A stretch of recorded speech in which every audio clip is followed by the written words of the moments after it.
আসসালামু আলাইকুম। আজকে রেসিপি ঠান্ডা ঠান্ডা ডেজার্ট। আর ডেজার্টটি হচ্ছে সাবুদানার পুডিং। তো প্রথমে আমি এইখানে পর্যাপ্ত পরিমাণে পানি নিয়েছি আর হাফ টি স্পুন জর্দা রং দিয়েছি। এরপর আমি জর্দা রংটা ভালোভাবে পানির সাথে মিশিয়ে নিব। এরপর আমি চুলাটা অন করে দিব। যখন পানিটা ফুটে উঠবে তখন আমি সাবুদানাগুলি দিয়ে দিব। এইখানে হাফ কাপের চেয়ে একটু বেশি সাবুদানা আছে। তো আমি 10 থেকে 12 মিনিট অপেক্ষা করব সাবুদানাগুলি ফুটে ওঠা পর্যন্ত। তো সাবুদানাগুলি হয়ে এসেছে, তারপরও আমি চেক করে নিব হয়েছে কি না। তো আমি এখন সাবুদানাগুলি নামিয়ে ঠান্ডা পানি দিয়ে ধুয়ে নেব। তো আমার প্রথম ধাপ শেষ হয়েছে, আমি এখন দ্বিতীয় ধাপে যাব।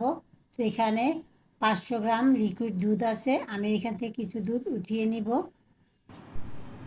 আর দিব হাফ কাপ গুঁড়ো দুধ। এরপর দিব হাফ কাপ চিনি। চিনিটা আপনারা আপনাদের অনুযায়ী দিন, যে যেমন মিষ্টি খান সেই অনুযায়ী চিনিটা দিয়ে। আমি হাফ কাপ দিয়েছি। আর দিব এখানে,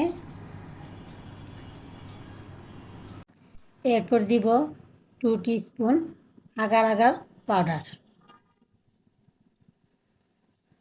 এরপর আমি যে দুধটা উঠিয়ে রেখেছিলাম সেই দুধের সাথে আমি কাস্টার্ড পাউডার, এখানে 2 টিস্পুন কাস্টার্ড পাউডার আছে। তো এই দুধের সাথে গুলে আমি এখন দিয়ে দিব। এরপর আমি ভালোভাবে মিশিয়ে নিব। আর কাস্টার্ড পাউডারটা আপনারা আপনাদের যদি ভালো লাগে তাহলে আপনারা দিতে পারেন। আমার কাছে কাস্টার্ড পাউডারটা দিলে মনে হয় ভালো লাগবে, সেই জন্য আমি কাস্টার্ড পাউডারটা দিয়েছি। তো এরপর আমি চুলাটা অন করে দিয়ে এখন ভালোভাবে নাড়তে থাকবো অনবরত, যাতে নিচের তলায় না লেগে যায়। তো দুধটা যতক্ষণ পর্যন্ত ঘন না হবে আমি অনবরত নাড়তে থাকবো। এই গরমে ঠান্ডা ঠান্ডা খাবার খেতে দারুণ লাগে।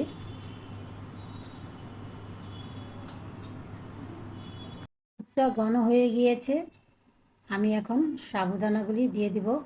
আর সাবুদানাগুলি আমি অরেঞ্জ কালারে করেছি, আপনারা যে কোনো কালার করতে পারেন।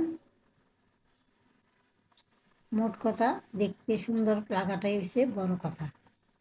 তো সাবুদানাটা দেওয়ার পর আমি 2 মিনিটের মতন আবারও জাল দিয়ে নেব।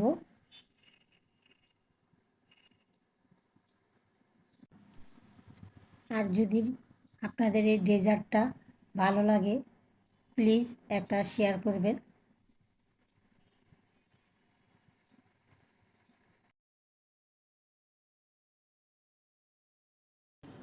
এই রেসিপিটা আপনারা এই গরমে অবশ্যই ট্রাই করে দেখবেন আর আমাকে একটা কমেন্ট করে জানাবেন। আর আপনারা কে কী রেসিপি এই গরমে দেখতে চান কমেন্ট করে জানান, আমি দেখানোর চেষ্টা করব। এই তো হয়ে এসেছে, আমি এখন নামিয়ে নিব। তো আমি যে মোল্ডে ডালবো সেই মোলটা আমি এখানে রেখে দিয়েছি। এখন আমি এটার মধ্যে ঢেলে নিব। এরপর আমি ঠান্ডা করে ফ্রিজে রেখে দিব 3 থেকে 4 ঘন্টা পুডিংটা সেটও হবে, ঠান্ডা হবে।